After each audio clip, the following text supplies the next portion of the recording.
বিসমিল্লাহির রহমানির রহিম। আসসালামু আলাইকুম। কেমন আছেন সবাই? আশা করছি ভালো আছেন ও সুস্থ আছেন। সহজ রান্নাবান্না বিডি থেকে আমি আরজু ইসলাম।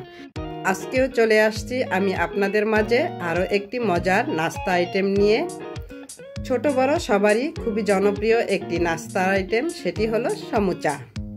আর সেই সমুচা যদি হয় চিকেন সমুচা, তাহলে তো কোনো কথাই নেই। তাহলে আসুন এই মজাদার সমুচা কিভাবে তৈরি করতে হয় একবার দেখে আসি। এখানে আমি 2 কাপ ময়দা নিয়ে নিয়েছি, দিয়ে দিয়েছি পরিমাণ মতো লবণ। এবার ময়দা ও লবণটাকে হাত দিয়ে একটু মিশিয়ে নিলাম। এবার স্বাভাবিক তাপমাত্রা ঠান্ডা পানি দিয়ে ময়দাটাকে খুব ভালো করে মাখিয়ে নিতে হবে, ঠিক পরোটার ডোয়ের মতো করে।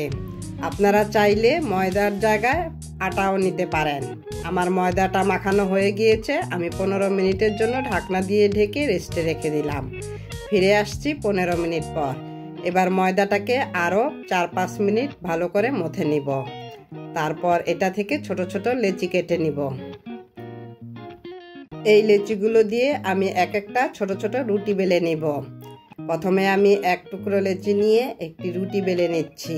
আমরা যেভাবে স্বাভাবিক রুটি বানিয়ে থাকি ঠিক সেই রকম একটু ছোট সাইজ করে বানিয়ে নিতে হবে। আমি এভাবে আমার সব কয়টা রুটি বানিয়ে নিয়েছি।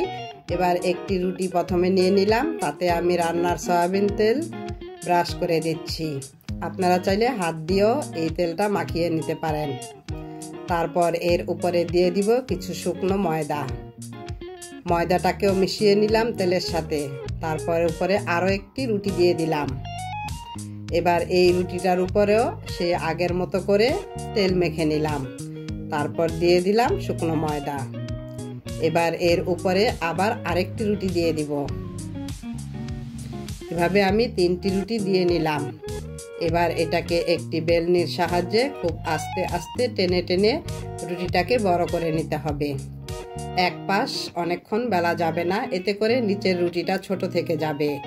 উল্টিয়ে পাল্টিয়ে এই রুটিটাকে লম্বা ও সাইজে বড় করে বেলে নিতে হবে। বেলতে বেলতে স্বাভাবিক রুটির পুরুত্ব যেরকম হয় ঠিক সেই রকম করেই এই রুটিটাকে বেলে নিতে হবে। তো আমার রুটিটা বেলা হয়ে গিয়েছে। আমি ওদিকে তাওয়া গরম করতে দিয়েছি। রুটিটা আমি এবার তাওয়াতে দিয়ে দিলাম। এভাবে 30 সেকেন্ড রাখলেই দেখবেন একটা পাশ কালারটা চেঞ্জ হয়ে আসছে। এভাবে একটু উল্টে পাল্টে 1 মিনিট 2 পাশ ভেজে নিলেই হবে। তারপর 1 মিনিটের মতন একটু ঠান্ডা করতে দিতে হবে। তারপর ঠিক আমি স্ক্রিনে যেভাবে দেখালাম এভাবে একটি রুটি টেনে টেনে খুলে নিতে হবে। আমার একটি রুটি খোলা হয়ে গিয়েছে। এখন আমি আরও একটি খুলে নিচ্ছি। রুটিগুলো দেখেছেন কত সুন্দর পাতলা হয়েছে। এভাবে আমি সবগুলো রুটি বানিয়ে নিয়েছি। এবার একটি পিৎজা কাটার দিয়ে আমি এটা 4 ধার কেটে নিচ্ছি। 4 ধারের এই ছোট অংশগুলো আমি ফেলে দিব না। এগুলো আমাদের সমুচার পুরের কাজে লাগবে, সেটা আমি পরে আপনাদেরকে দেখিয়ে দিব। এবার আমি 2 ইঞ্চি চওড়া রেখে একটা শীট কেটে নিলাম। এই শীটের মাপে আমি আরও 2 পিস একইভাবে কেটে নিব। আমার শীটগুলো কাটা হয়ে গিয়েছে এবং সবগুলো রুটিকেই আমি এইভাবে কেটে নিয়েছি। এখন আমি সেই রুটির ধারগুলো ছোট ছোট টুকরো করে ওইদিকে তেল গরম হতে দিয়েছি। সেই তেলে মচমচে করে ভেজে নিব। শীটের টুকরোগুলো ব্রাউন কালার হয়ে গিয়েছে। আমি এখন এগুলোকে তুলে নিচ্ছি। তারপর এগুলোকে একটু ঠান্ডা করে হাত দিয়ে চেপে চেপে গুঁড়ো করে নিতে হবে। আপনারা চাইলে পাটায় রেখে পুতা দিয়ে হালকা চাপ দিয়ে গুঁড়ো গুঁড়ো করে নিতে পারেন। তো আমি এদিকে চুলায় একটি প্যান বসিয়ে দিয়েছি। তাতে 2 টেবিল চামচ রান্নার তেল দিয়ে দিলাম 1 টেবিল চামচ পেঁয়াজ কুচি আর 1 চা চামচ আদা বাটা, 1 চা চামচ রসুন বাটা। এবার পেঁয়াজ রসুন ও আদা বাটা একসাথে একটু ভেজে নিলাম। আর এখানে আমি ব্রয়লার মুরগির বুকের অংশ থেকে কিছু মাংস আদা রসুন ও লবণ দিয়ে সিদ্ধ করে হাত দিয়ে ছোট ছোট করে ঝুরি ঝুরি করে ছাড়িয়ে নিয়েছি। তারপর এতে দিয়ে দিলাম 1/2 চা চামচ গরম মশলার গুঁড়া, 1/2 চা চামচ জিরার গুঁড়া, 1/2 চা চামচ লাল মরিচের গুঁড়া ও স্বাদ মতো লবণ। এবার এই সবগুলো দিয়ে আবার একটু ভেজে নিচ্ছি। তারপর এতে আমি দিয়ে দিব উঁচু করে নেওয়া 1 কাপ পেঁয়াজ কুচি, 3-4টি কাঁচামরিচ কুচি আর এই যে সেই শীটের ধারগুলো যে ভেজে হাত দিয়ে গুঁড়ো করে রেখেছিলাম সেইগুলো দিয়ে দিলাম।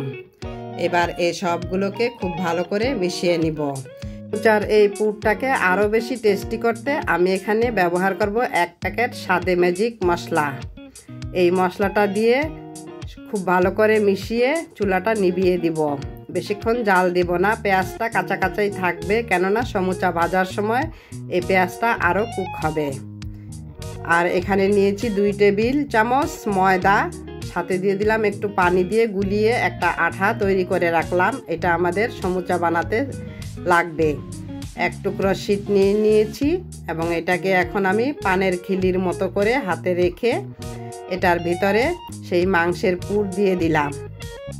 আঙ্গুল দিয়ে চেপে চেপে মাংসের পুরটাকে টাইট করে বসিয়ে দিলাম। তারপর বাকি শীতটা টেনে এনে এটার মুখটাকে আমি সিল করব সেই ময়দা গোলানো আঠা দিয়ে।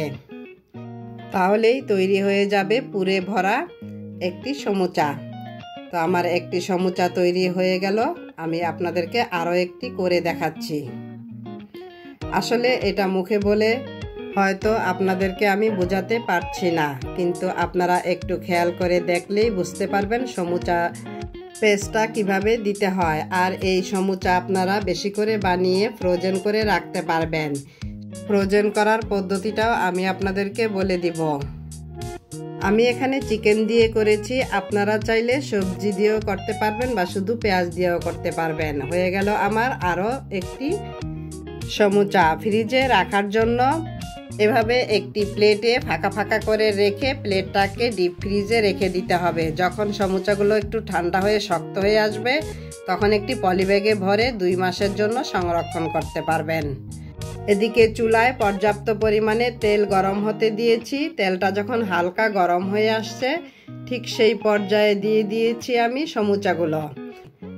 অতিরিক্ত গরম তেলে সমুচাগুলো ভাজা যাবে না, এতে করে ভেতরটা কাঁচা থেকে যাবে, উপরটা মুচমুচে হবে। চুলার জালটা মিডিয়াম টু লোতে রেখে সময় ধরে ধৈর্য নিয়ে সমুচাগুলো ভাজতে হবে। সমুচাগুলো উল্টে পাল্টে গোল্ডেন ব্রাউন কালার হয়ে আসা পর্যন্ত সমুচাগুলোকে ভেজে নিতে হবে।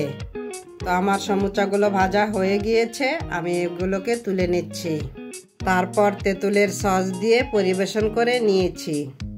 ঘরে বানানো এই সমুচা রেস্টুরেন্টের চেয়েও অনেক বেশি মজার হয়, আপনারা একবার ট্রাই করে দেখতে পারেন। আর আমি একটি সমুচা ভেঙে আপনাদেরকে দেখাচ্ছি।